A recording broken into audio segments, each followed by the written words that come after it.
Jogo de Palavra, as entrevistas de Rui Miguel Tovar.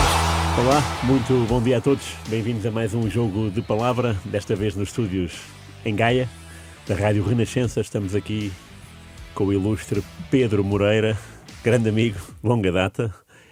Bem-vindo. Muito obrigado, Rui. Bom dia. É um orgulho ter-te cá e ter partilhado muitas histórias antes da entrevista.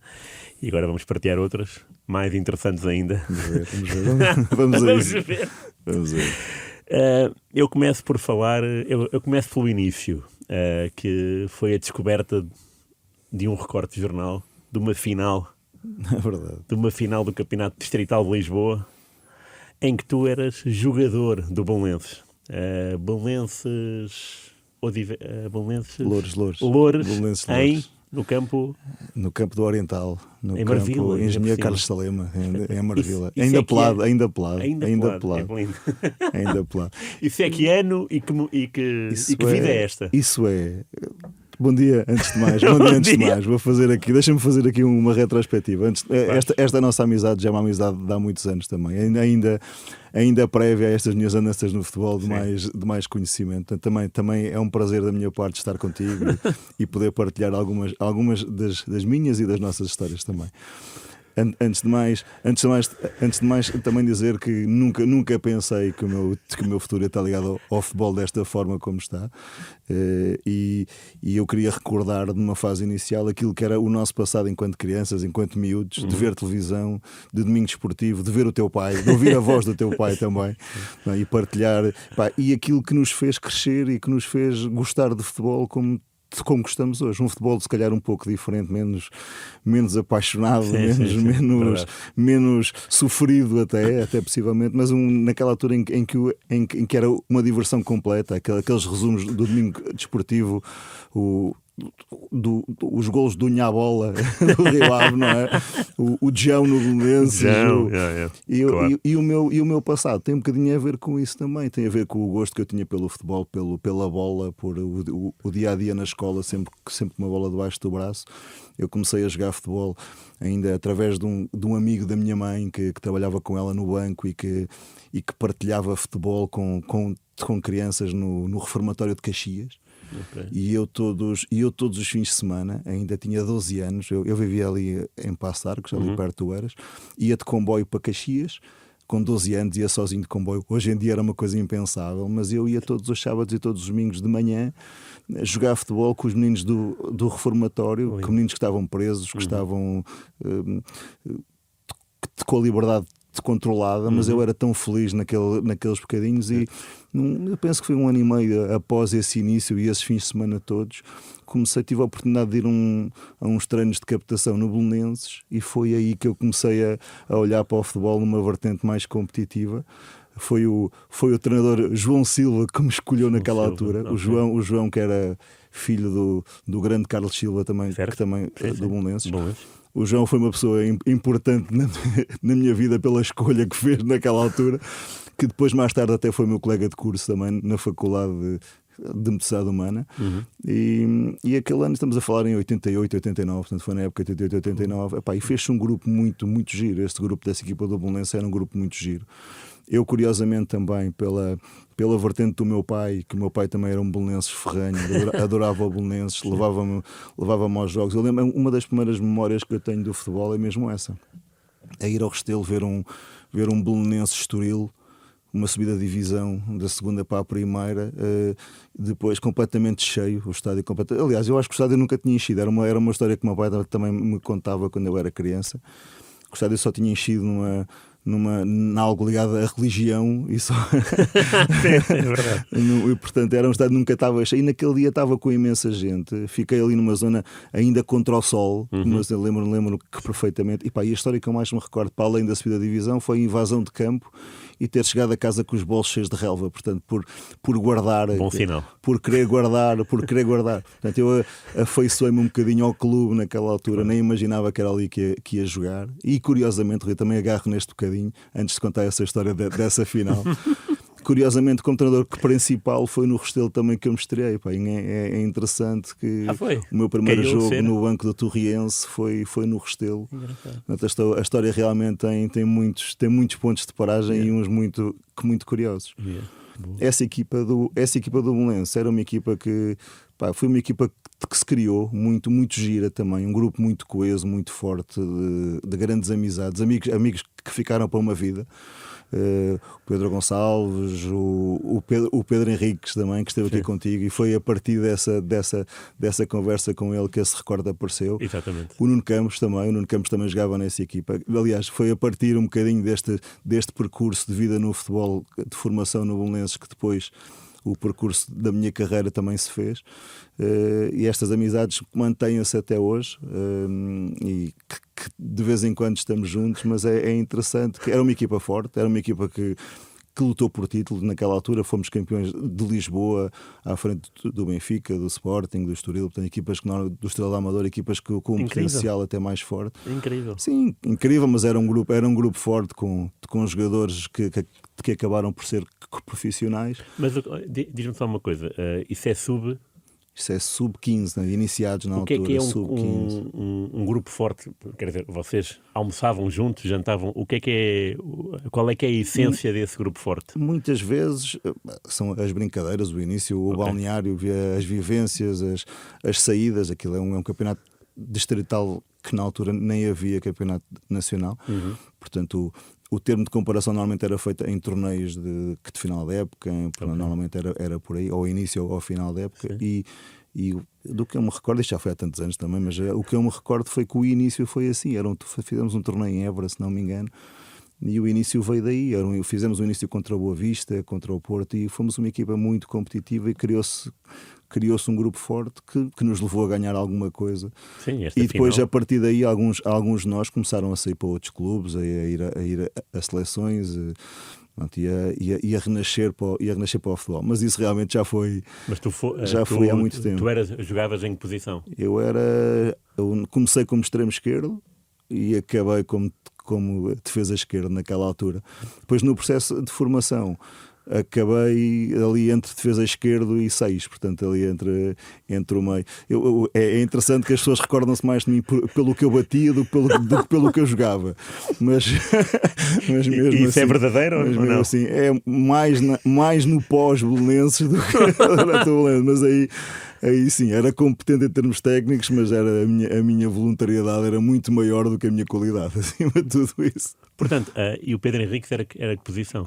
O Pedro era defesa, mas era um jogador muito desequilibrador, e à medida que a época foi decorrendo, começou a jogar mais à frente. Então vocês faziam uma aula? Fazíamos a dupla, sim. Espetáculo. E há pouco, quando tu falavas sobre isso, é engraçado porque as amizades começavam no campo e naquela vertente, e depois passavam-se aos pais, passavam-se a férias juntos, passavam ali uma série de coisas que ainda hoje temos muita relação, uma preocupação de saber como é que estão as famílias, como é que estão os filhos, a nossa vida proporcionou-se até hoje para isso. Muito bem, portanto, um título de campeão está garantido. Sim. Teu. E seguiram-se muitos outros como treinador. Como é que se dá essa passagem e o que é que... Porque eu lembro-me de tu seres novo e já te aventurares nesse campo. Como é que isso se transformou de ser jogador para ser treinador tão cedo? Eu acabei, na passagem de júnior para sênior, a organização não era feita como neste momento, era um bocadinho, eu deixei de jogar como júnior, e a ideia ali era o que é que eu ia fazer nesta transição entre júnior e sénior. Curiosamente, o João Tomás está a fazer uma tese de doutoramento sobre este conteúdo ou sobre estas ideias, e há algumas que ainda batem certo hoje, depois de passarem 30 ou 40 anos sobre isso. É engraçado que ainda batem certo algumas dessas ideias, que ou é o jogador que procura, ou é alguém que procura pelo jogador, onde é que vai. Naquela altura havia alguma dificuldade em fazer esta transição. Também se calhar adivinha da pouca qualidade que podia ter também. Okay. E havia ali o pormenor de poder seguir a via académica, e que foi o que acabou por acontecer. Okay. Tive uma experiência gira nessa altura, que foi vir fazer testes a clubes do Norte, estive em Esposende, ainda fiz um jogo de treino pelo Marinhas na altura. Ainda sem saber se entrar na faculdade, se não entrar na faculdade. Mas esta semana que passou, o meu filho foi jogar ao campo do Marinhas. Já não é o mesmo onde eu joguei. Agora até é assim, até tem que ter umas condições muito engraçadas, mas fez-me recordar um pouco aquilo que foi o passado, e acabei por ficar por Lisboa na faculdade de Metade Humana. Entrei na faculdade realmente e fui jogar para o Carcavelos. Para o Carcavelos. E aconteceu uma coisa também curiosa, que foi, em vez de ser eu a escolher, fui escolhido. Portanto, foi alguém que foi atrás de mim. Foi o treinador naquela altura, Raul Silva, de seu nome, que veio atrás de mim, e que outra vez eu agarro sempre nesta vertente do futebol, que acabei por fazer. Tive 3 anos naquele clube. Foi que me iniciei enquanto treinador também, a treinar infantis e juvenis, e acabei de jogar também com uma lesão nas costas que tive também naquela altura. Portanto, mas foram 3 anos muito bons, de vivências desportivas, de amizades, de outra, se calhar não um nível muito alto em termos de jogo, mas pelo menos em termos de vivências pessoais foi muito, muito rico. Ok, boa. E a seguir a isso, o que é que... A seguir a isso, eu hoje vinha no carro, enquanto vinha para aqui, e vinha a pensar também um bocadinho nessa vertente, e eu lembro que perfeitamente que o início enquanto treinador começou a ser uma paixão, o jogo, o futebol.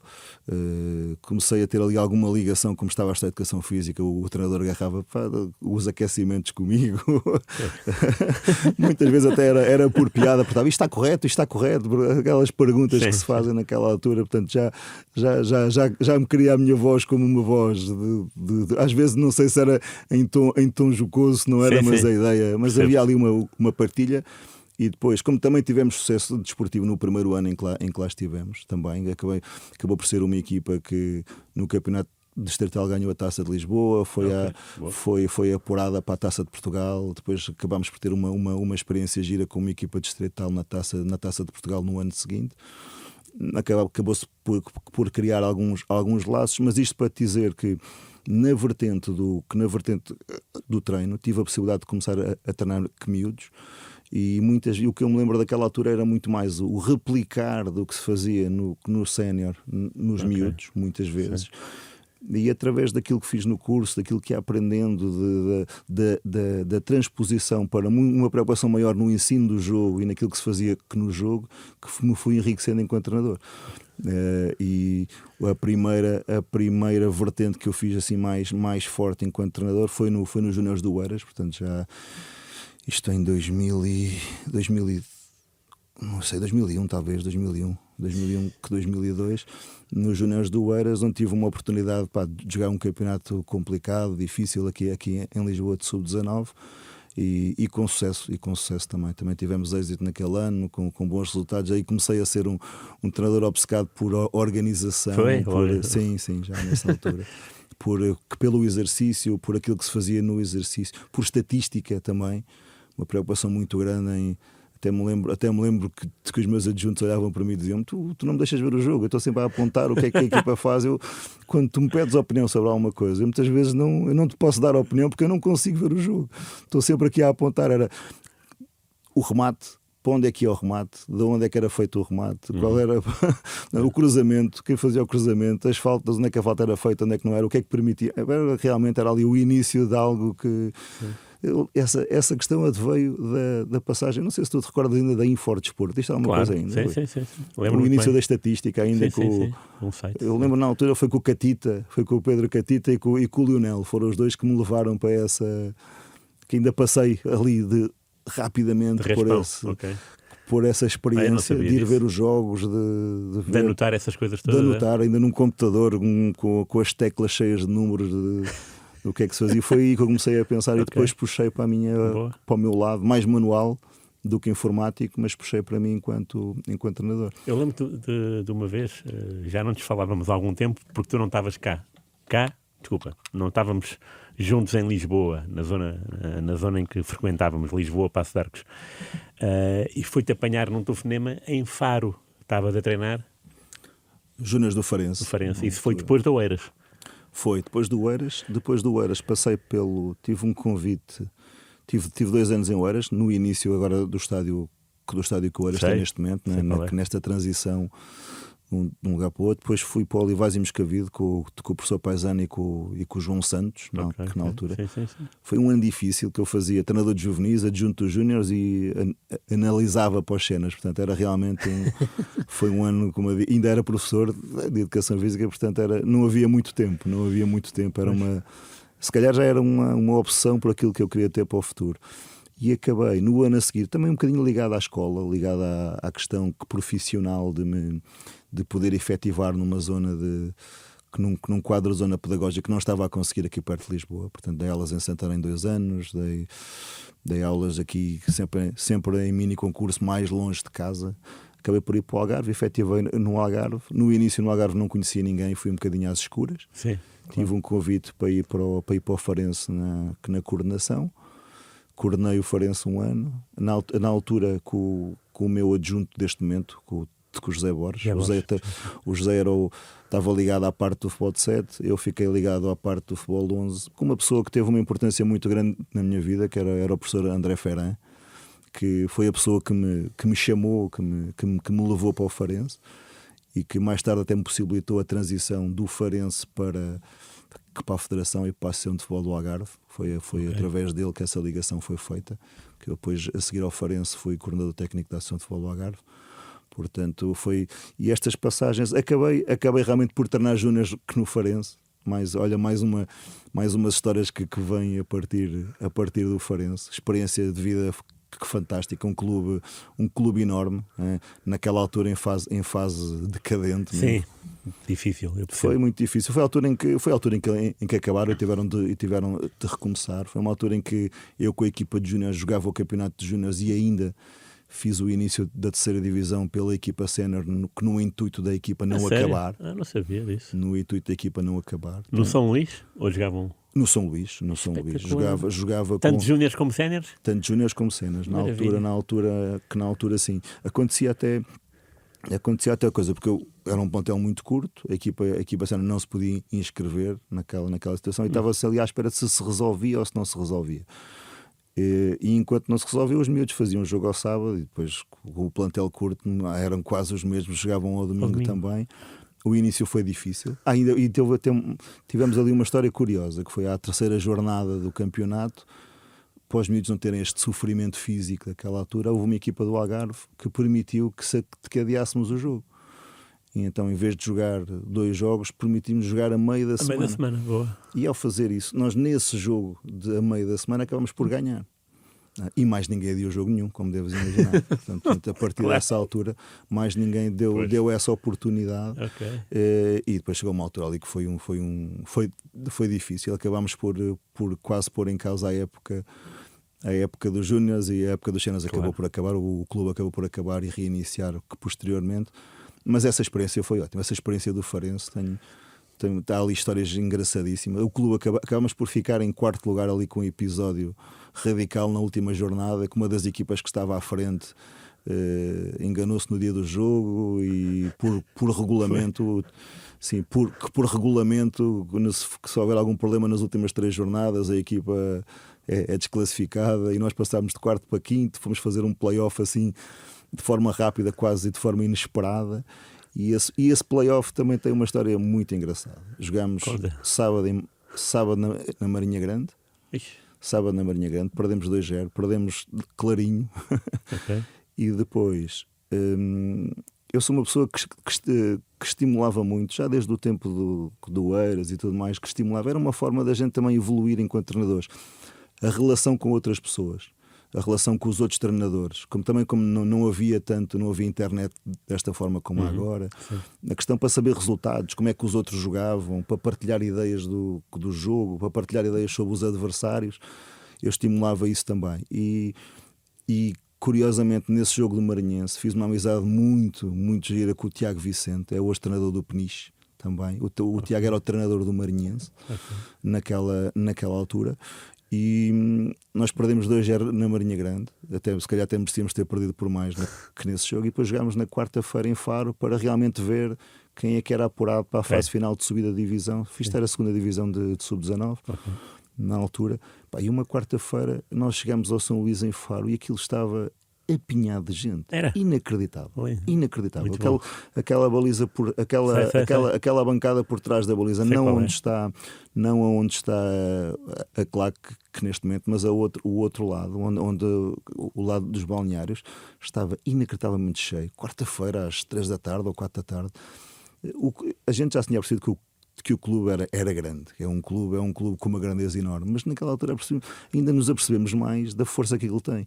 O jogo acabou por correr bem, aos 3 minutos já estava 2-0 para o nosso lado, portanto, igualámos a eliminatória logo aos 3 minutos.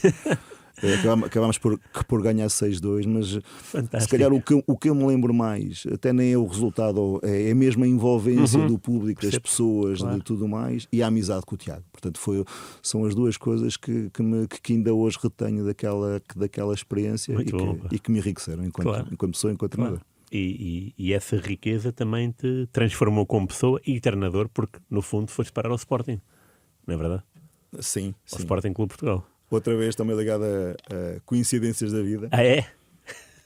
Então conta lá. Sim, que tive 3 anos ligado à coordenação, e naquela altura esta ligação à Federação permitiu-me, foi uma vantagem de vida que tive também, que permitiu-me tirar os cursos de treinador naquela altura.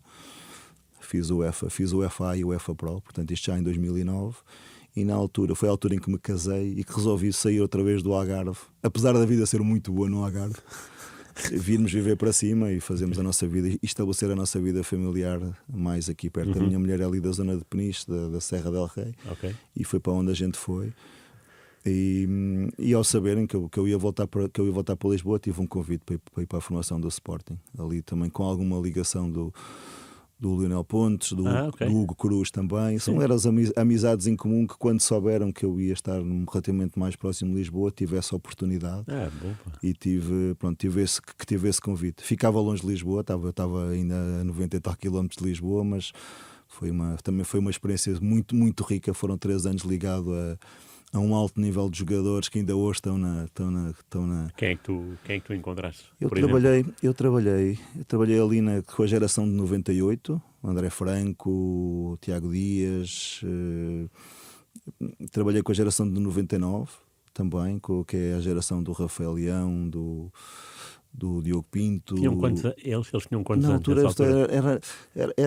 Era um sub-12 na altura, numa transição entre o futebol de 7 e o futebol de 11, portanto estávamos a adaptar. Há aqui uma história curiosa, nessa equipa de 98, os meus avançados, ou as propostas de avançados que nós tínhamos naquela altura, era o Pedro Amador e o Luís Esteves, curiosamente. Portanto, eram os dois jogadores que nós naquela ia faltar o Diogo Fernandes, que acabou por não ser jogador, portanto são aqueles, acabou por não ser profissional, mas são aqueles que eu me recordo. Portanto, o início da carreira dos miúdos, esta especialização que às vezes é feita, é realmente identificativa, que nem sempre o que a gente pensa numa fase inicial acontece ao longo do desenvolvimento deles.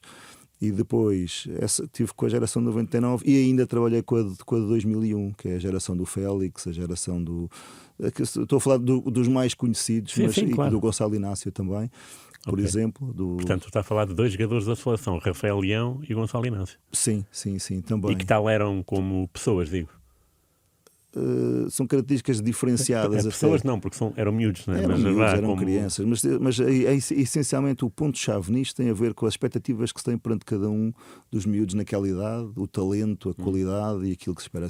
Assim como há uns que a gente identifica logo à primeira que está visto e está certo que vai acabar num patamar. Há outros que têm muito a ver com o trabalho deles, têm muito a ver com aquilo que é as pessoas que ajudam no processo de desenvolvimento deles, o acreditar neles e também eles mesmos naquilo que fazem no seu desenvolvimento. E se me disserem que o Rafael Leão ia ser este talento, estava identificado. Se me dissessem que o Gonçalo ia ser este talento, era falso, porque o Gonçalo foi o crescimento dele, foi um desenvolvimento pessoal, de investimento do clube, investimento dele, de evolução enquanto jogador, que mérito muito àquilo que foi feito. Mas o Rafael já jogava onde joga agora e o Gonçalo também? Ou era já, curiosamente ali. O Rafael se calhar mais numa posição da frente, mas não tanto a partir da ala, mas naquela altura não havia uma preocupação tão grande em especializar, sabes, Rui? Havia muito mais um foco de passar pelas experiências, de criar, já era um modelo de jogo no clube que estava implementado no desenvolvimento individual das características específicas para cada posição, para ver se eles realmente conseguiam chegar. Okay.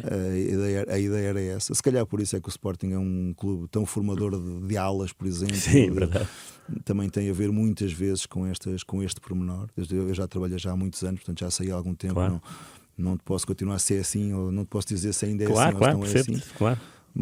Mas eu recordo-me com alguma saudade também os momentos de partilha, que era um grupo muito coeso em termos de treinadores, de pessoas, desde o estádio universitário até à academia.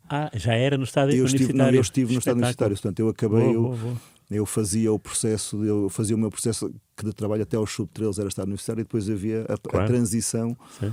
E se calhar esses momentos de transição é que são os momentos mais duros, porque há ali meninos também que passam uma vida inteira com a expectativa de entrar na academia, e aí lá veio o mérito através deles de passarem por várias experiências, por várias coisas que ninguém faz ideia do quão difícil é para um miúdo dessa idade.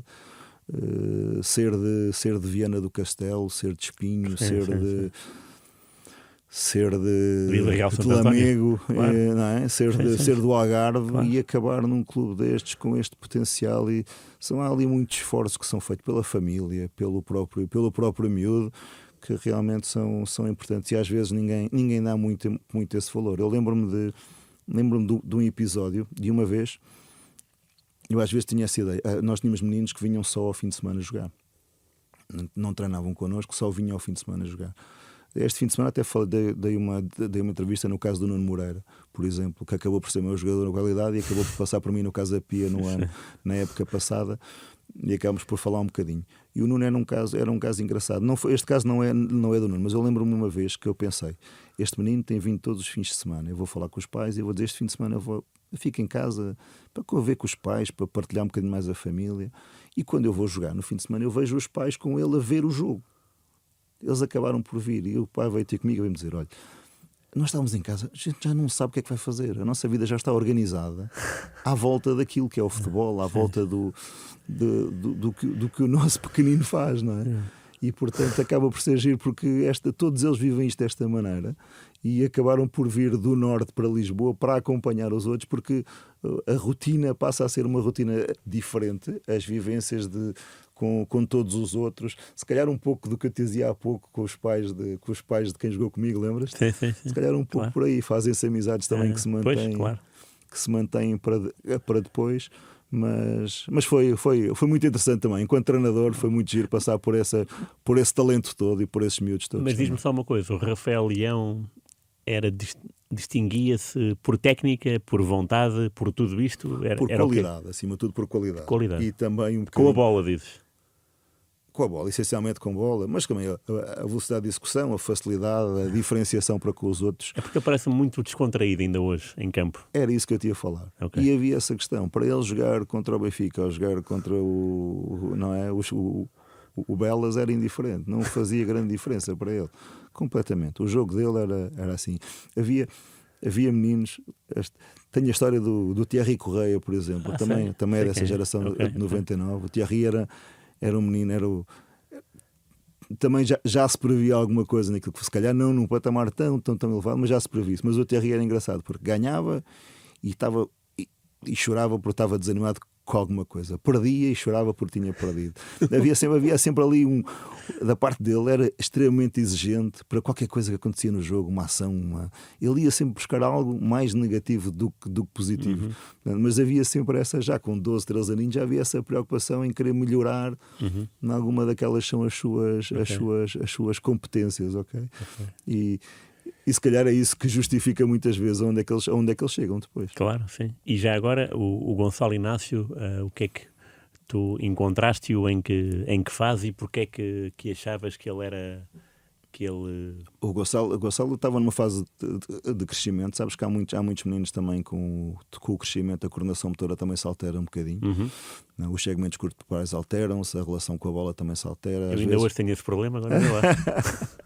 Só o facto de eles ficarem mais altos e mais compridos, olham para a bola a uma distância já é diferente. A distância que olham hoje e a distância que olham daqui a 3 semanas pode ser completamente diferenciada. E ele estava numa fase em que também havia essa. Não era nada disto que era hoje. Não era nada disto que era hoje. Que ele, ainda este fim de semana vi em Braga e ele em 5 ou 6 minutos. Para mim, muito mais do que um golo como aquele que foi marcado de fora da área, foi o modo como um central desequilibra uma equipa com um passe que mete alguém de frente para a baliza. Isso é uma coisa que eu acho que é algo de predestinado realmente. E às vezes não é fácil encontrar esse tipo de jogadores. Eu costumo dizer que até no próprio scouting às vezes fica mais difícil. Não é difícil descobrir o melhor no meio dos outros. É difícil definir que aquele mediano que está ali vai chegar a um patamar próximo dos outros. E esse é o mérito que muitas vezes tem que se dar a quem acredita, a quem consegue detectar, a quem consegue ver e que nem sempre é fácil. Claro. Sporting é o teu último clube de camadas jovens. Certo. Pronto. E como é que começa a tua relação? Porque depois apareces com Paulo Fonseca, certo. Nuno Campos outra vez, não é? O teu companheiro de equipa no Belenenses, campeão distrital. Como é que se forja essa equipa e como é que tudo começa? Onde é que tudo começa? Eu acredito que plenamente que o futebol é competência, mas também é preciso ter sorte no nosso percurso, como é lógico. Acredito plenamente nisso. E há muitos episódios na nossa vida que levam a que as coisas possam vir a acontecer. Portanto, eu cresci com o Nuno, partilhámos muitas coisas juntos e, entretanto, depois neste processo da minha formação, aqui em Lisboa, fiz o curso de segundo nível e conheci o Paulo Fonseca nesse curso. Okay. Nós fizemos o curso. É um curso muito engraçado também, que tinha ali Zaovic, Drulovic, Pedro Simões, o Lázaro, o Fonseca. Era um grupo muito, muito engraçado. Também o Luís Gonçalves esteve na seleção de Moçambique. Houve ali muita gente que passou nesse grupo e que estava aqui a tentar lembrar-me de mais caras, mas eram noites muito engraçadas aqui ali perto do Chiado, onde era a associação de futebol de Lisboa. Sim. Recordo-me, se calhar se eu fechar os olhos lembro-me mais daqueles intervalos, aqueles jantares que a gente, aquela meia hora para jantar do que as próprias aulas. Sim. Mas foi aí que eu conheci o Paulo, que partilhámos. E depois, num momento em que eles se desenvolveram enquanto equipa técnica, sempre que havia atividades deles no Algarve, nós estávamos juntos. Portanto, sempre que eles iam jogar ao Algarve, com os Júniores do Estrela Amadora, com o Odivelas, com o Pinhão Levense, com o 1º de Dezembro, naquela altura em que eu trabalhei no Algarve, quer no Farense, quer na Associação de Futebol do Algarve, nós estávamos juntos e partilhámos ali muito das nossas vivências, e eu julgo que foi a partir daí que as oportunidades se puderam abrir e ficou ali falámos entre nós, se houvesse alguma possibilidade de entrar mais algum elemento para a equipa técnica, que poderia ser eu a fazer isso. E o que aconteceu foi um telefonema um dia que eu estava em casa e já tinha havido ali alguma situação que para o Aves não foi possível, que não havia verba, não havia nada. Eu partilhei muito daquilo que eles fizeram no Aves e vivi muito a época deles sem estar dentro do processo. Mas o que aconteceu foi um dia de manhã que me ligaram, estavam em Passos de Ferreira a assinar contrato e, olha, conseguimos aqui realmente, tens 20 minutos para tomar a tua decisão. Portanto, e se não fores tu, já há aqui outra pessoa que pode vir no teu lugar. E rapidamente tive que abdicar de algumas coisas, era professor, como eu te dizia, estava no Sporting, na altura já a prever sair também naquela situação. Já à procura de algum projeto diferente e caiu-me isto assim que de repente, não é? De repente já havia alguma esperança, é uma realidade, mas o que aconteceu foi mesmo de repente e em 20 minutos se calhar foi uma decisão fundamental para aquilo que eu sou hoje, e acabei por entrar num clube que me diz muito, onde fomos muito felizes, em experiências enormes enquanto treinadores também, em discussões, em partilhas e em viver o futebol profissional, que eu também, todos nós enquanto treinadores, enquanto a crescer no futebol, temos ideia que já sabemos muito. Hoje em dia acontece muito isto em estudantes, em miúdos que estão a desenvolver, em que estão a praticar com a formação e que acham que já estão prontos, já estão preparadíssimos, Eu tinha esse pensamento também, mas quando cheguei ao pé daquela equipa técnica, percebi-me que realmente havia muita coisa em que era muito verde, em que realmente tinha de crescer imenso. E se calhar tive as pessoas certas ao meu lado para conseguir evoluir nesses clube, propósitos. Esse Passos é o que acaba em terceiro? Certo. Na primeira época? Não. Na primeira época.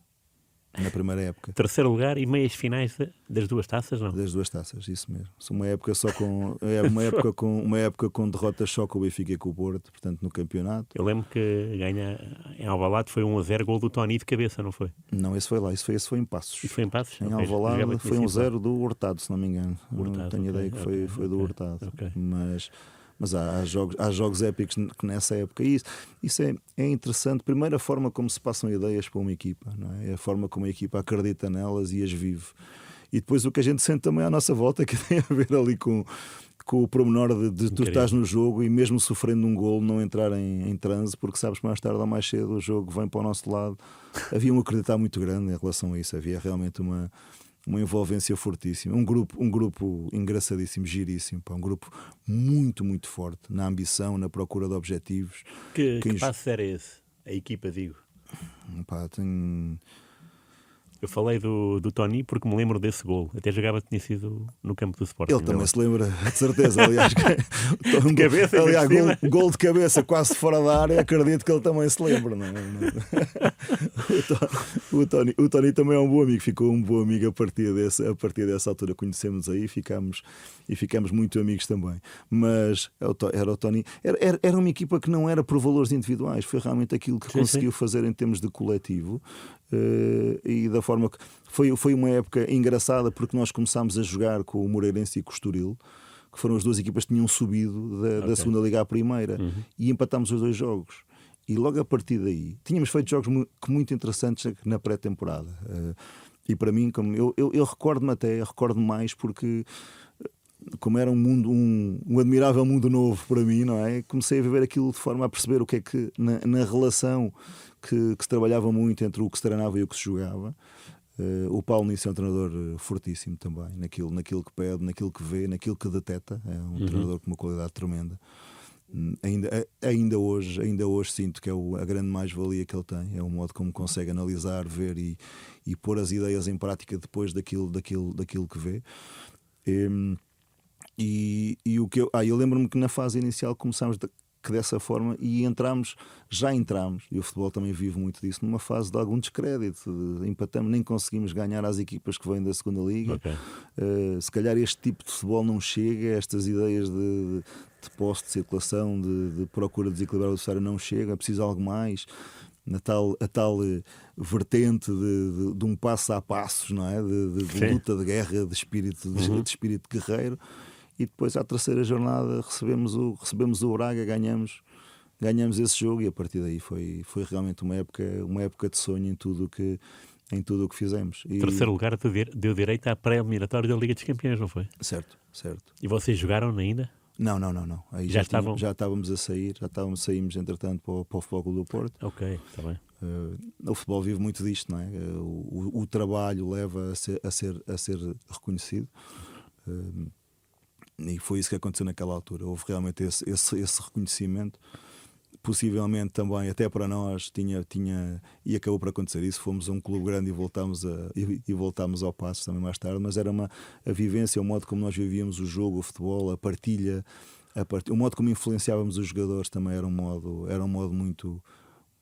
Que foi um modo muito bom. O modo como aqueles jogadores também cresceram. Houve muitos jogadores a evoluir na carreira a partir daqueles bons resultados, não é? Claro. O Luís Carlos, se não me engano, o André Leão na altura, o Vítor Silva. Houve ali uma série de jogadores que realmente fizeram um percurso excepcional. Sim. O Diogo Figueiras. Há ali uma série de jogadores que tiveram naquela equipa e que se explodiram a partir daquele momento, e muito a ver com resultados desportivos, mas também com aquilo que evoluíram individualmente, e que, assim como há muita gente e a gente partilhava também muitas ideias daquilo que se fazia com os Mourinhos, com o Jorge Jesus, isso era um ponto comum, por exemplo, que o Fonseca e o Nuno tinham trabalhado com o Jorge Jesus, e realmente há ali havia identificação com algumas das ideias e depois vai-se pondo alguns pontinhos, mas é curioso também que eu também senti isso de alguns jogadores que passaram por esta equipa técnica do Paulo Fonseca depois, que diziam isso mesmo também, que nos fazem pensar, nos fazem olhar para o jogo de forma, em especial na procura de onde é que eu consigo ser mais desequilibrador naquele momento, onde é que eu consigo ser mais equilibrador. Claro que isto é na competência ofensiva ou defensiva. Sim.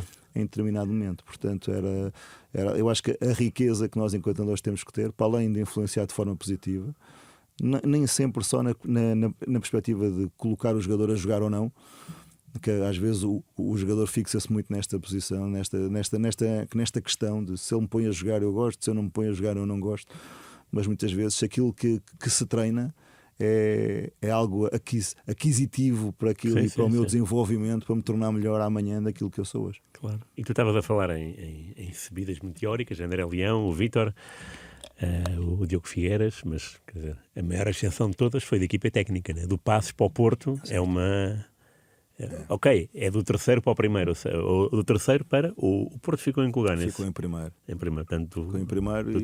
Pois claro que até ganharam a Supertaça ao Vitória, não foi? O vosso primeiro jogo é o 3-0, não é? Foi isso mesmo. Agora é que estou a lembrar disso. E curiosamente foi campeão em Passos, não sei se te recordas também, no último jogo do Vitória. Claro, então isso é a seguir ao Kelvin.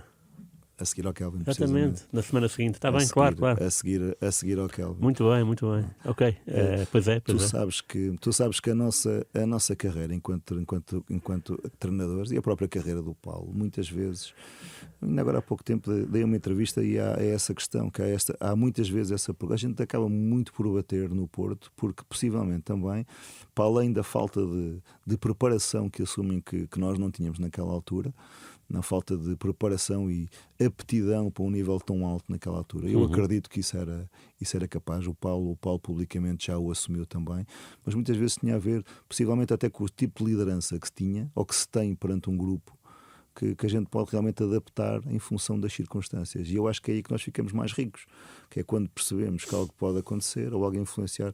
Agora, as nossas ideias é que não se podem perder. Aquilo que é a nossa essência enquanto treinadores, acho que não se pode perder, e aquilo em que nós acreditamos também não.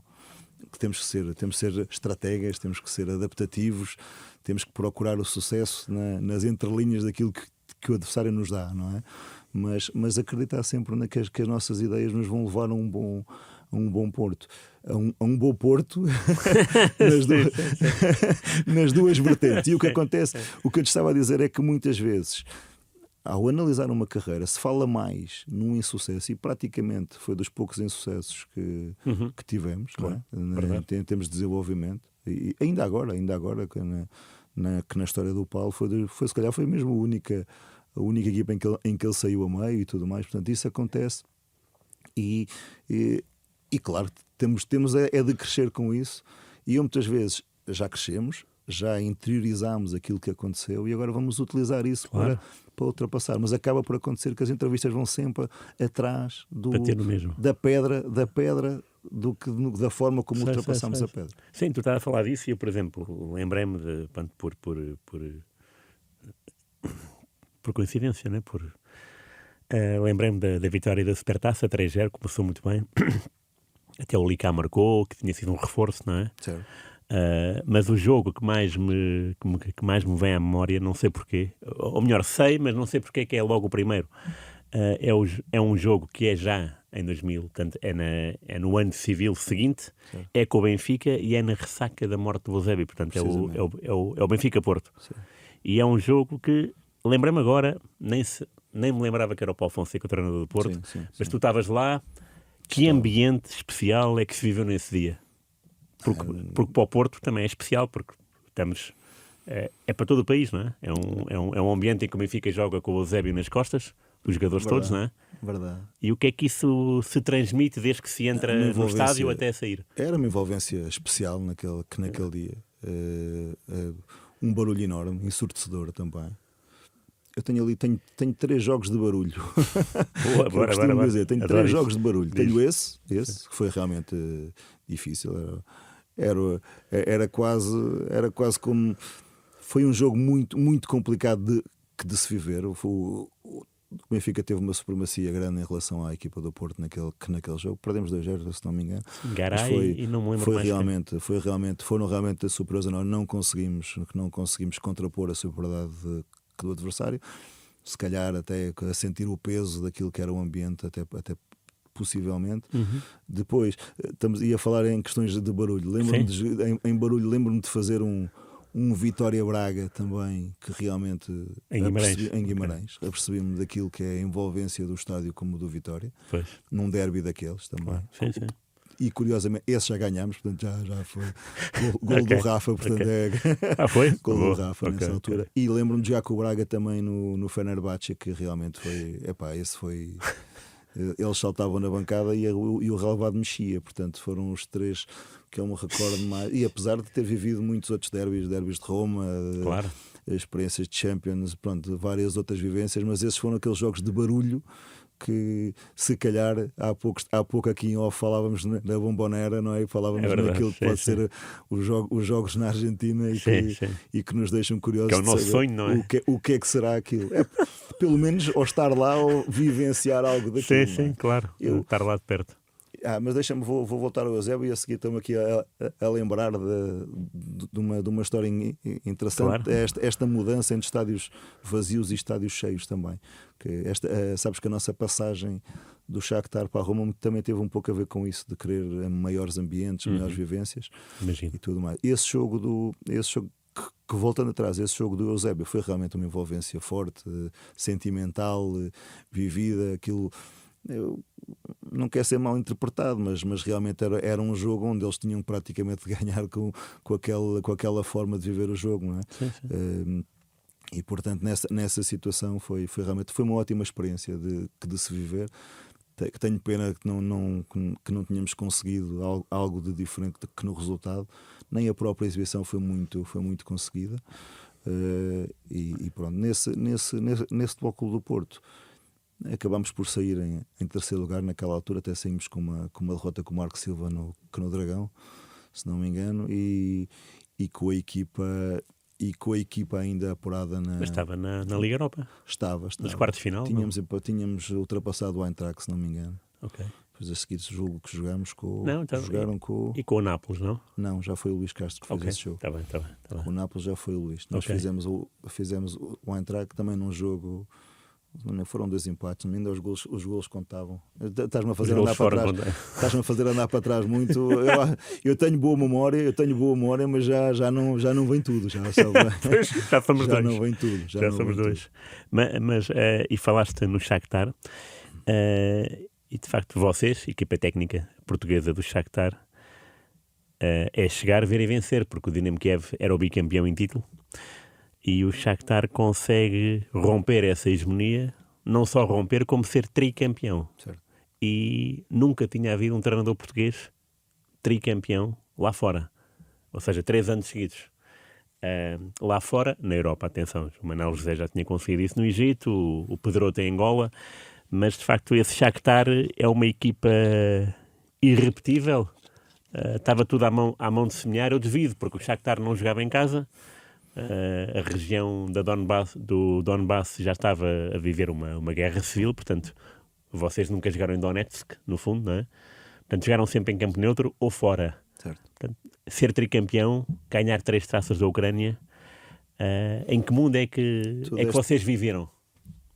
Antes de mais, esses teus pormenores de almanac são realmente teus, não é? Esses teus pormenores de história. Controlar recordes e tudo mais. Tem que ser. Sim, às vezes nós, enquanto treinadores, nem damos muito por alguns feitos que fazemos. É uma Ainda verdade. Nunca tinha. Nós estamos cá para isso. Ainda bem, é bom sinal. E eu também te admiro nisso, por acaso. Estamos a falar de alguém que fez almanacs para os 3 grandes, não é tudo. Resultados e equipas e quem marcou os golos desde a inauguração dos clubes tem que ser mesmo alguém que seja mesmo especial nisso. Portanto, os meus parabéns também para ti. Por outro lado, tu deste aí um salto, mas ainda falta a passagem por Braga, que eu realmente... É verdade, claro. Não, falta o regresso ao Passos. Sim, mas aí já falámos no clube, né? no quão especial é um clube como aqueles que nos permite, que nos valoriza, que nos dá valor. eu sinto o Passos como casa praticamente. Portanto, é um clube que eu admiro muito, por quem torço bastante também, por quem antevejo sempre usar. Aquela questão da gente ver os resultados sempre ao fim de semana, sabes? Sei. Assim como vou ver dos clubes onde joguei. Percebo-te tudo mais, perfeitamente. essa procura constante. Mas a passagem por Braga, possivelmente, aí sim foi aquele ponto intermédio entre o clube de manutenção pelo clube que luta por títulos, ou com o estádio cheio, com uma envolvência mais forte, com realmente poder ganhar ou poder jogar para ganhar em todos os jogos que fazemos, e treinar com esse objetivo. Às vezes também nos transfigura enquanto treinadores. Nós treinamos sempre com esse objetivo, mas na essência de saber, na obrigatoriedade, ter que assumir o jogo, ter que ter as despesas do jogo sempre a nosso cargo, normalmente, é um pouco diferente. E a experiência em Braga levou-nos a isso também. É um clube muito bem estruturado, é um clube muito bem organizado, é um clube familiar ao mesmo tempo dentro disto tudo, porque nos permitiu ser muito felizes num contexto que nem sempre foi bom, nem sempre foi fácil. Não me lembro que a pré-temporada não foi uma pré-temporada fácil, porque o modo como pensávamos o jogo também não era estalar os dedos e acontecer. Automático, claro. Não foi automático, e à medida que a época foi decorrendo, houve realmente ali uma capacidade de evoluir jogadores, de pensar. Esta semana falava sobre os avançados com que começámos a temporada e os avançados com que acabámos essa temporada. Até jogámos em 4-4-2 nessa época também, com dois na frente. Começámos a época com o Crislan e com o Rodrigo Pinho na altura, não é? E depois acabámos com o Stojkovic, Hassan, Rui Fonte e Wilson Eduardo. Portanto, eram estes os 6 jogadores depois que fizeram aquelas 2 posições do ataque. Eu, Rui Fonte, lembro porque ele marcou um dos golos na final da taça. Precisamente. Ao Porto. Ao Porto. Do José Peseiro. Ao Porto. Mais um reviver que me estás a fazer. Esse jogo também teve um reviver daquilo que tinha sido a época anterior, do Braga do Sérgio Conceição. Exatamente. Que também tinha sofrido um golo e também tinha ido para o prolongamento, e nós sofremos um golo desse Porto, um golo de pontapé de bicicleta do André Silva já aos 90, e tu olhavas para os jogadores e sentias: isto está a acontecer outra vez, isto vai se repetir, E eu lembro-me que as palavras do Paulo no pré-prolongamento e durante o prolongamento e até nos penaltis eram essas mesmas, que era: gente, isto não se vai repetir, eu sei que isto vai acabar para o nosso lado, não se ponham nesse foco. Mas foi um jogo de um... Imagino. Foi um jogo... Não imagino, aliás. Não imaginas mesmo, porque foi um jogo mais preocupado em desconstruir aquilo. Foi um jogo onde tivemos algumas lesões também tivemos que ir adaptando ali alguns jogadores numa posição e noutra, mas que acabou bem, num dia que é uma experiência inacreditável, a vivência de uma final da Taça de Portugal, na preparação do jogo, no treino de preparação no Jamor, no estar no Jamor, uma parte uma cor, o outro lado uma cor diferente, sim. O apoio, o barulho. Aquilo é realmente um estado mítico. É pena ter chegado ao estado físico em que está neste momento. Sim. Mas é um estado mítico. Eu apelo, aproveito este espaço público também para apelar que não deixem perder este espírito de vivência, porque possivelmente, enquanto treinador adjunto na altura, mas enquanto pessoa do futebol, é das experiências mais ricas que eu tive na minha carreira. Foi poder subir as escadas, poder receber a taça.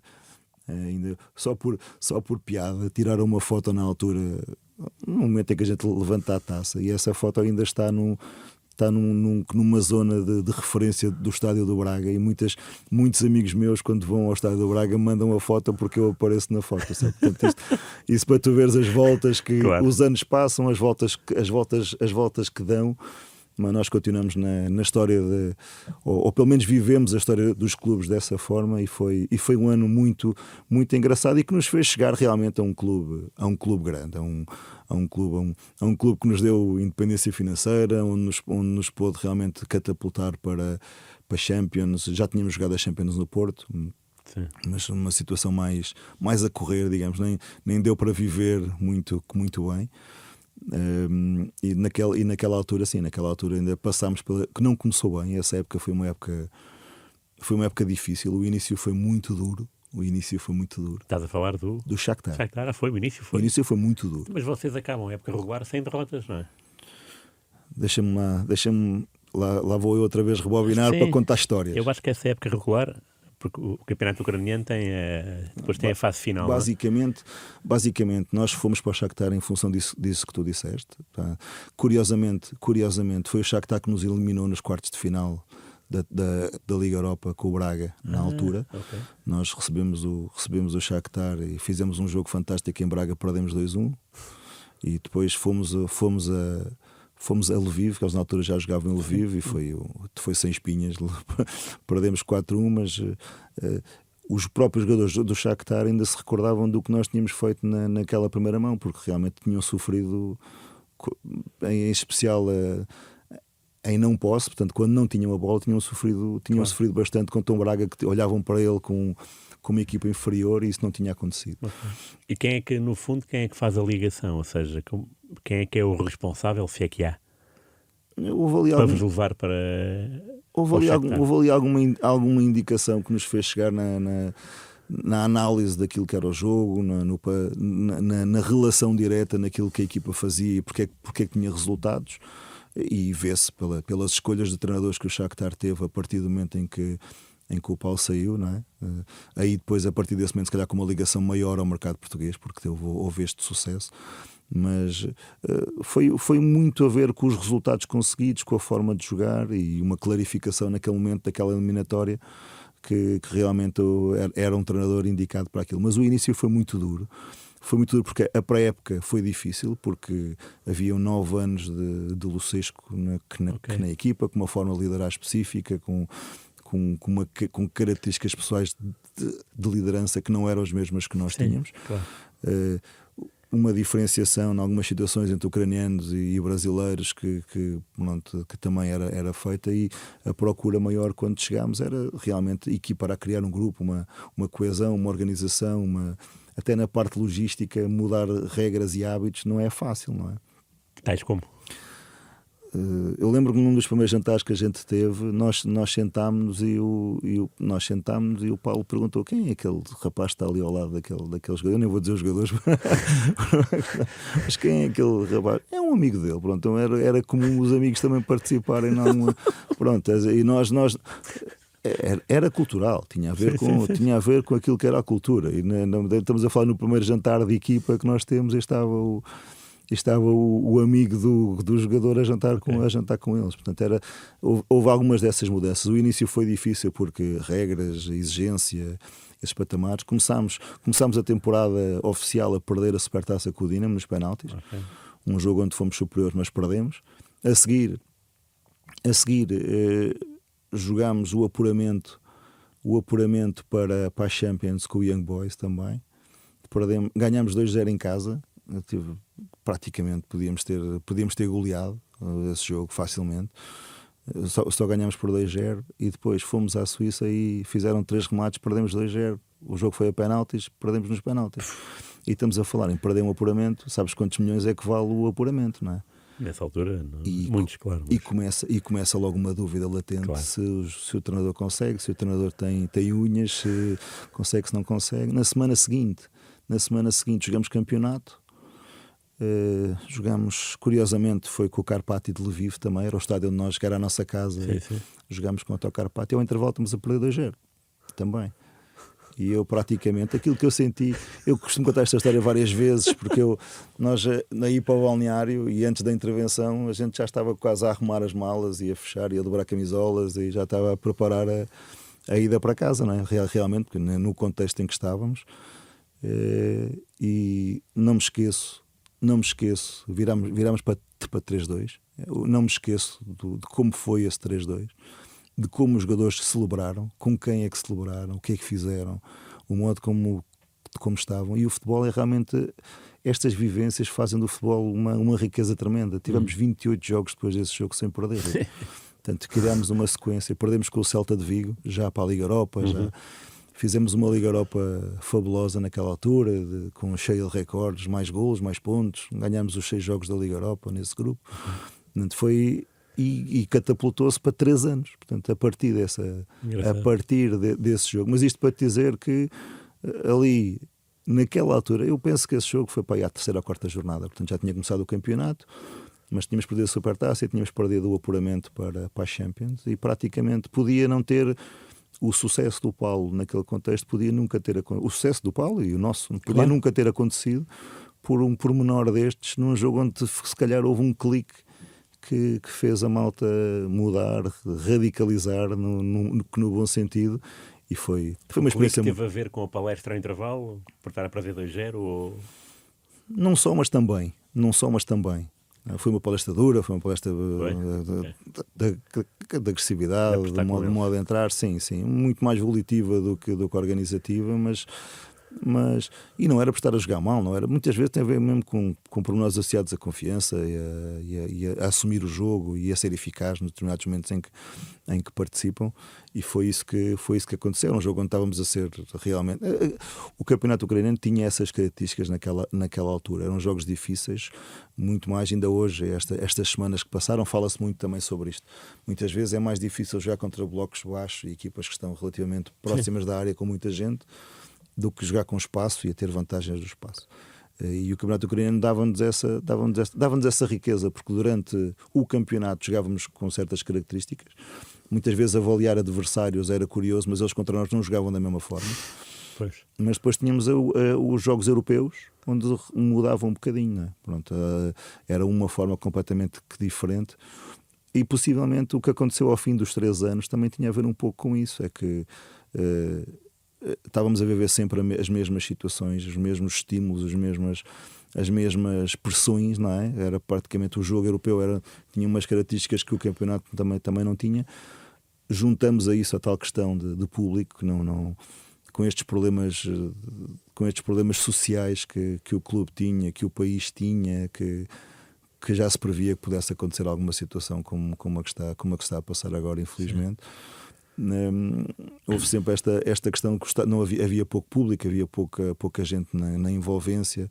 Praticamente só os jogos europeus é que tinham mais pessoas também, mas nunca fui a Donetsk, para teres esse exemplo. Nunca pude passar pela experiência sequer.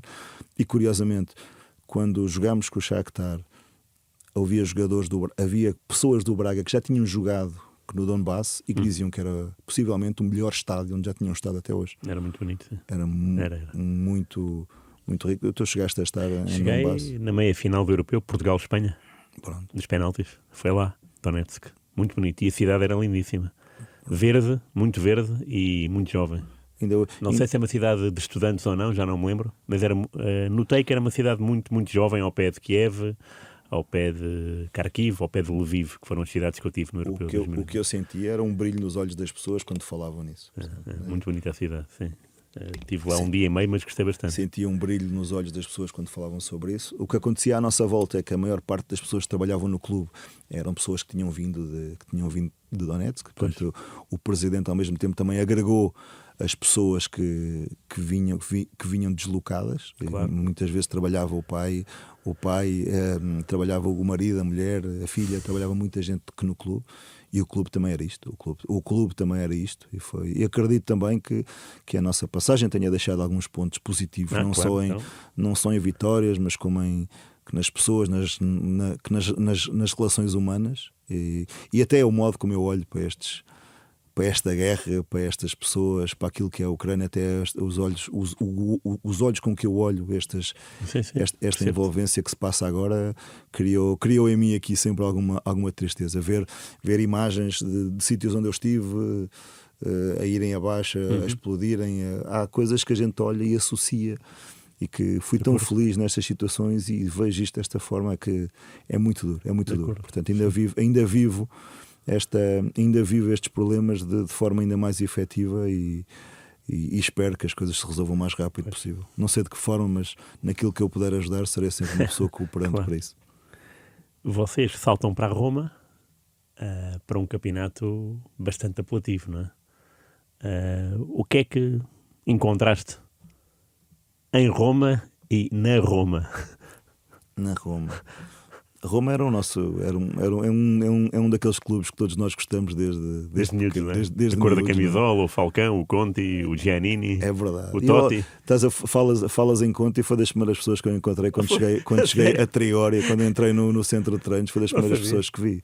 E aquilo é engraçado. A gente vive o futebol há tantos anos, mas há coisas que nos fazem tremer. Lá vem as histórias, vão aparecendo. Uma vez a estagiar com o Shakhtar, encontrei o Mladenov na Turquia, num estágio. E não há forma. Nós queremos ser sérios, queremos ter uma boa postura, mas nós estamos a olhar para alguém que desenhou a nossa forma pelo gosto que é o futebol. Eu tive que ir cumprimentá-lo, dizer alguma coisa, o jogo com o Barcelona, com o Bayer Leverkusen, há coisas que nos ficam e que fazem parte de nós e de viver isto da forma tão positiva como é. E a Roma também nos fez isto. Eu acho que a Roma faz isso também. Faz isso na tudo o que é a envolvência do clube, leva a que isso aconteça. Às vezes também aumenta a pressão daquilo que eles não ganham há tantos anos, da forma como não se consegue atingir objetivos há tantos anos, mas a pressão mantém-se na mesma. É uma equipa vencedora, é uma equipa onde é difícil estar. É uma equipa que tem 4 ou 5 rádios que só falam sobre o clube, com uma envolvência enorme, tem uma televisão, ali não é fácil, e também é uma experiência de vida enorme. É muito mais intenso, ou não? Muito mais intenso. Estás a falar das rádios e televisões? Não, muito mais intenso. E cá fora, os adeptos? Muito mais intenso. Tu podias jantar à vontade? Sem problema. Da nossa parte, da nossa jantar à vontade é no bom sentido, é de haver pessoas a falar contigo só por simpatia clubística. Sem problema. Essa é a vantagem ou a desvantagem de ser treinador principal e adjunto muitas vezes. Está bem? A gente estar na sombra tem essa vantagem. Ser adjunto é muito fácil também, porque nós vivemos tudo de forma tranquila e sossegada, mas depois quando temos que dar a cara, quando temos que ser nós a falar, a fazer as flashes, a fazer tudo mais, muda-se um bocadinho. Claro. E estar na pele do outro, eu acredito que é cada vez mais difícil e mais complicado. Como eu percebo coisas que criticava no Paulo Fonseca quando era adjunto dele, e agora que sou treinador principal, sinto como eu percebo e como eu entendo em tantas coisas do nosso dia-a-dia, que era tão fácil de apontar o dedo em algumas situações e ser crítico, entre aspas. Mas a Roma deu essa bagagem, para além daquilo que é a envolvência social que o clube tem, a envolvência desportiva no teu dia-a-dia de trabalho. As condições são muito boas. As condições também são muito boas, e o poder experienciar outro nível, outro patamar num calcio que é realmente um dos campeonatos mais difíceis da Europa, sem dúvida nenhuma, daquilo que eu experienciei. Por muitas ligas Europas e por muitos Champions e segunda liga que já experimentei, e a nossa primeira liga. Sim. Aquele campeonato é realmente especial, é difícil, os treinadores muito táticos, muito organizados, sempre na procura do detalhe para aproveitar alguma coisa na outra equipa, e portanto foi de uma riqueza enorme. Acho que cresci muito durante aqueles 2 anos. A Itália foi de uma aprendizagem enorme, e no meio disto aconteceu-nos se calhar o pior disto tudo. Foi bom, foi mau, ainda hoje tenho essa dúvida e me faz pensar bastante, que foi, nós saímos da Ucrânia muito para poder viver um bocadinho mais o futebol, na envolvência, no público, nas pessoas. Chegamos à Itália, vivenciámos isso durante os meses e veio o Covid. Veio a pandemia. E portanto acabámos por jogar em estádios vazios, voltar a estaca zero. Voltar praticamente a isso. Portanto, uma das principais questões que nos podiam fazer viver aquilo de forma diferente, eu tenho ideia dos anos que lá estivemos, não tenho a certeza do que vou dizer, mas acho que só fizemos um derby com estádio cheio, ou 2 possivelmente, com estádio cheio. E a gente vê as imagens televisivas hoje em dia, e aquilo é realmente fabuloso. Estar por dentro ainda mais, não é? Estar por dentro ainda mais. E portanto, até nessas situações tivemos esse azar, entre aspas. Yeah. Mas é de facto uma semana diferente quando se aproxima o derby, Roma-Lásia? Sim. Para vocês? Sim. Aqueles pormenorzinhos de pré-jogo, de gente à espera na saída do centro de treinos, a viagem de autocarro até chegar ao estádio, há ali muitas coisas que se alteram. E até eu tinha muitas vezes, mais com os amigos extra-futebol, que era, não há problema com a tua classificação. O derby é que é, tens de ganhar o derby é que é mais importante do que tudo. Se ganhas o derby, ganhas uma lufada lá, Claro. para mais não sei quanto tempo. Portanto, foi muito rico, muito Ok. rico. Estavas a falar há pouco das intervenções do Paulo Fonseca e tu, como adjunto, olhaste para elas de uma maneira e depois olhaste para outras, já quando eras treinador principal. Isso começou com o Torriense? Sim, que foi essa. Houve ali este momento em que eu transitei, houve ali um pensamento se eu seguia neste lado também, ou se continuava como adjunto, ou se começava a minha carreira como treinador principal. Era uma ambição já que já tinha há muitos anos. Claro. Às vezes, por conforto, mantive-me ali também um bocadinho, né? E também para viver estes grandes palcos é sempre bom e agradável. Com uma pessoa que tem umas capacidades humanas e que são muito diferentes. Se eu tive 9 anos a trabalhar naquela equipa técnica, e a nossa forma de trabalhar era uma forma que eu ainda hoje tento transpor para quem está à minha volta, de participação, de voz ativa nas decisões, na ajuda da criação, do exercício, do pormenor, para nos levar a conseguir algo mais que no jogo seguinte. E eu senti sempre essa capacidade, mas ao mesmo tempo também eu tinha esta ambição, e foi isso que aconteceu. Não sabíamos era em que patamar é que ia poder começar, não é? Claro. Essa é que era a dúvida maior, que oportunidades é que iríamos ter. E começaste, deixa-me te dizer, no ponto mais baixo, porque apanhar o último classificado da segunda liga é de homem, não? Foi, Eu quando li a não. notícia fiquei, mas como assim? Ainda foi Torriense, o meu pai é da Lourinhã, há uma proximidade desde sempre. Não há dúvida que foi uma notícia que me apanhou desprevenido e ao mesmo tempo alegre. Mas depois também, de repente, mas ele está em último, e agora? O que é que ele vai fazer? E não sei quantos meses depois, 7, Sim, 7, 8, não sei. O Torriense acabou Não, em setembro, foi em oitavo. setembro. Foi isso Espetacular. há que pensar. A única situação que muda mais é um bocadinho daquilo que são os níveis de confiança que os jogadores têm e aonde é que nos levam, com confiança ou sem confiança. Isso é que se modifica. E ali, acima de tudo, aquilo que é a questão de como é que eu vou ser líder perante uma situação destas, não é? Como é que eu os vou influenciar para ter boas ideias, para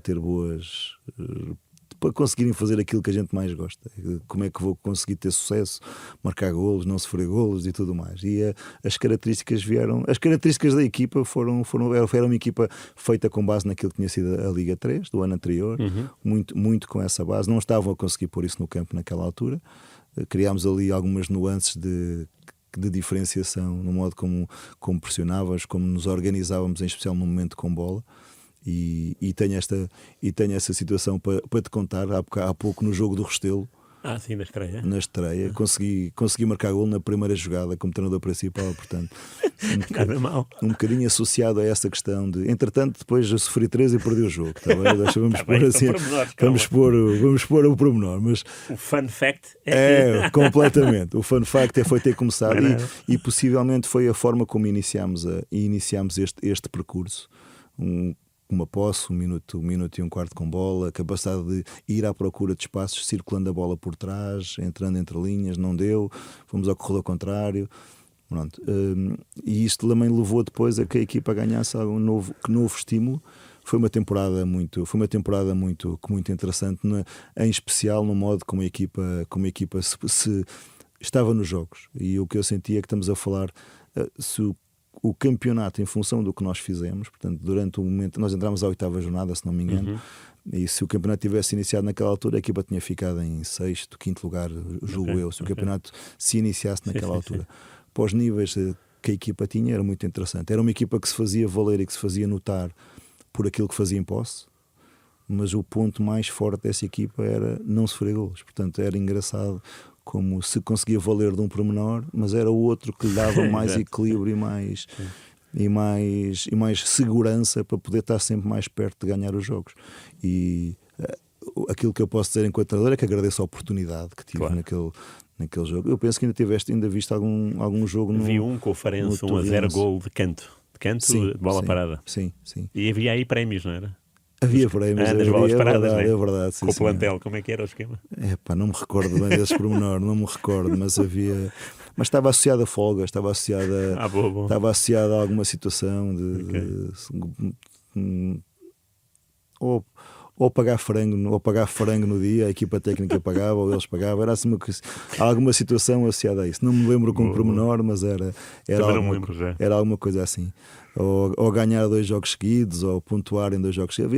Tínhamos ali algumas coisas estabelecidas como grupo, que esses golos valiam, e se fosse um golo marcado em função daquilo que treinámos, como foi esse caso, portanto era um golo quando desviou ao primeiro para fazer ao segundo, nessa situação específica, aí então havia alguma coisa ainda mais sempre a cargo da equipa técnica, não é? Claro, o contrário também acontecia. Se sofrêssemos da mesma forma, pronto, tá também havia alguma coisa do lado deles. Mas era um grupo muito bem disposto também. Era um grupo forte também, coeso, unido na procura de objetivos, e que rapidamente atingiu aquilo que era, sem dúvida. aquilo que era pretendido. Começaste em último e acabaste em 8º. Sim, e acima de tudo, à medida que se senta a tabela a subir na tabela, aumenta os índices de capacidade e de confiança para sentir que é fácil ultrapassar as dificuldades que aparecem. Claro. Na época seguinte, o sonho da primeira divisão através do Casa Pia. Certo. Em linguagem Twitter, porque estamos quase no fim. Que tal essa experiência? Foi boa, foi aquilo que fizemos, foi o percurso feito na segunda liga, e aquilo que tivemos como resultados e igualmente com a qualidade do jogo também, que nos levou a ter a oportunidade de ir à primeira liga também.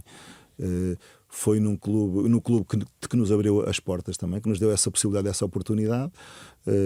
Numa fase inicial entramos bem também, não quisemos fazer grandes alterações e grandes rupturas com aquilo que era feito num passado recente. Começámos também dessa forma, ganhámos logo o primeiro jogo, criámos ali um índice de confiança grande na fase inicial, e depois foram 11. Aliás, eu estou a mentir, nós empatamos o primeiro jogo na Chopana para a taça e perdemos nos penaltis. Pronto. Depois no campeonato é que ganhámos. Estava aqui a fazer a retrospectiva e a lembrar-me disso. Mas foi uma boa experiência, que me enriqueceu imenso enquanto treinador. Acabou por não ser muito tempo, tem muito a ver com a sequência de resultados, com a sequência de adversários, com o modo como sentem que as coisas podem acontecer. E o futebol não é feito só de coisas boas também, é uma realidade.